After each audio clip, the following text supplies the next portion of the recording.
Hey, welcome back. Welcome back to my Pink Room of Doom. It's been a little while. It's been about a week or so, maybe a little longer than that. Been busy, you know, life happens, but hey, it happens to everybody, and you guys don't care about that. That's not why you're here to watch the video. So, check the description for all the good links and stuff if you've seen my other videos. You know what I'm talking about? Let's get into the video and make sure you're subscribed. So on the chopping block today, it's this Epiphone Les Paul Nightfall. So as you guys know, I'm no stranger to Les Pauls, I'm no stranger to Epiphone, but this one's a bit different. This is the first guitar that I've ever owned with EMGs, and the first guitar I've ever owned with a Floyd Rose. I tend to stay away from Floyd Roses, but now that I actually own one and have kind of had the time to mess around with one, I see where the hype is with them, and I know why so many guitarists throughout the decades have used it. But we'll get into all of that stuff a little bit later when we go over the specs, which we're about to get into now. Just a really quick overview of it. I got it at Guitar Center. It is used.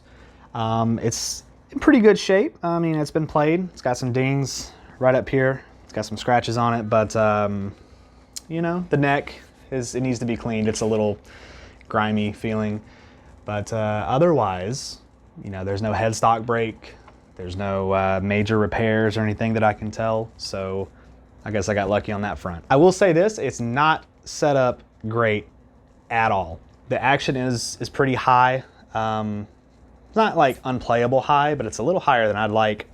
And there's something weird going on with the high E string, specifically up here. It just seems like it's pinging. See, I don't know if you can hear that, but yeah, it needs to be set up. Other than that, you can play it as it is now, but yeah, it needs a setup, but I mean, it plays and feels great. So now we're gonna get into the specs. As you know, I like to work from the headstock down to the body, so let's get into it. Starting at said headstock, you see it's the old Epiphone headstock shape, Epiphone logo, Les Paul Nightfall there on the truss rod cover. Flipping over to the back, you got a ton of stickers on there. Based on the serial number, I believe it's a 2010. And then something that I was actually pleasantly surprised I got were these two Allen keys here. Those Allen keys obviously being for the Floyd Rose and for the locking nut. And then you can use it for the truss rod as well. And then you got some nice Grover tuners on there for added tuning stability. Going to the neck and everything, we got a R4 locking nut. The jury's out on the fretboard. It looks like ebony. It's reported to be ebony. I think in some cases it's rosewood, but this is very, very dark. And you can actually see on the side too, it looks like a piece of ebony. So I'm gonna call it ebony. It's got a slim D taper, whatever that profile is, neck. It still feels kind of chunky, pretty comfortable in the hand. It's like a satiny finish, which is weird because the rest of the body is gloss. I don't know if that someone just played the bejesus out of it or something, but I mean, it's pretty grimy as is, but it feels like it's a satin neck, so let's call it satin. As you can see, there's no inlays, except for here at the 12th fret, there's this like abalone diamond.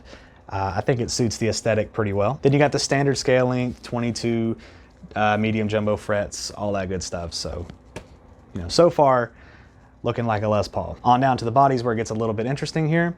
So you just got your three-way switch, you know, works like normal. You have two EMG pickups in this. Now, you say EMG with an asterisk because when you think EMG, you think active pickups, so you need a 9-volt battery. These are actually EMG passives. Don't let that dissuade you from it or think, oh, I gotta change them. They sound great. They sound like EMGs, honestly, they do. It's an EMG HZ4 and then an EMG HZ4A. And again, they are passive, so you just plug in, good to go, no batteries required. Working down a little bit, 4 knobs, 2 volume, 2 tone, and then you got the coil splits. And then the other big thing, obviously, is the Floyd Rose Special that's down here. Now, this is the first guitar I've ever owned with a Floyd Rose, so when it comes to the maintenance and everything, it's all new to me, but I know something that people complain about with Floyd Roses is their tuning stability, especially with the Floyd Rose Special because it's the lower end Floyd Rose, right? I've not had any tuning stability issues. I mean, obviously, if you hammer it a lot, it'll knock it out of tune somewhat, but I mean, it's playable. I mean, I've given it some pretty nasty dive bombs and it's stayed in tune pretty well. If anything, I would hit it the fine tuners and they'd be fine. But yeah, so there's that. And then on the back, you see you got the big cavity here, the electronics cavity and the cavity for the switch. So there you go, there's some specs for you. I know what you're all saying. What does it sound like? Well, you look up any other videos on YouTube and everybody's playing Enter Sandman or some kind of Metallica riff. At least that's my experience. There's not many demos of this thing online. So I'm gonna give you guys, you know, where I write my own original little demo here. And then I'm gonna run you through some individual sounds, clean, dirty, with the coil splits, without. You know how this works. So let's see what it sounds like.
Hey everybody, thank you so much for watching this video. I really hope you enjoyed it. Again, make sure that you are subscribed to my YouTube channel and you hit the bell notification to be notified of all of my future uploads. And make sure you check the description of my videos as well to go follow me on TikTok and Instagram, both at electric.flamingo. Until next time, guys, thank you so much. I'll see you next time.